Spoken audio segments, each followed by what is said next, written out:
គិតត្រឹមខែកញ្ញាថៃមានករណីចាប់ចម្រិតជនជាតិកូរ៉េខាងត្បូងដល់ទៅ11ករណីឯណោះដោយសារតែប្រទេសអាស៊ីមួយនេះគឺជាគោលដៅទេសចរដ៏ពេញនិយមបំផុតមួយសម្រាប់ប្រជាជនកូរ៉េខាងត្បូង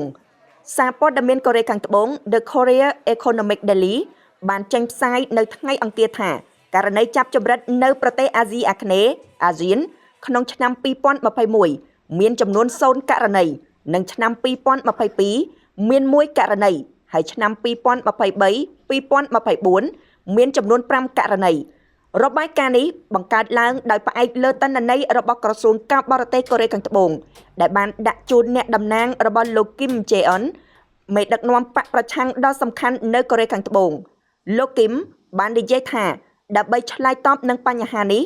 រដ្ឋាភិបាលត្រូវតែបង្កើតប្រព័ន្ធសម្រាប់កិច្ចសហប្រតិបត្តិការជាមួយប្រទេសនានានៅអាស៊ីអាគ្នេយ៍ដើម្បីការពារប្រជាជនកូរ៉េខាងត្បូងយោងតាមរបាយការណ៍របស់ប្រព័ន្ធផ្សព្វផ្សាយថៃបានឲ្យដឹងថា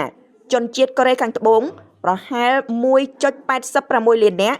បានទៅលេងប្រទេសថៃនៅក្នុងឆ្នាំ2024ក្នុងនោះភ្ញៀវទេសចរច្រើនជាងគេមកពីប្រទេសចិនម៉ាឡេស៊ីនិងឥណ្ឌា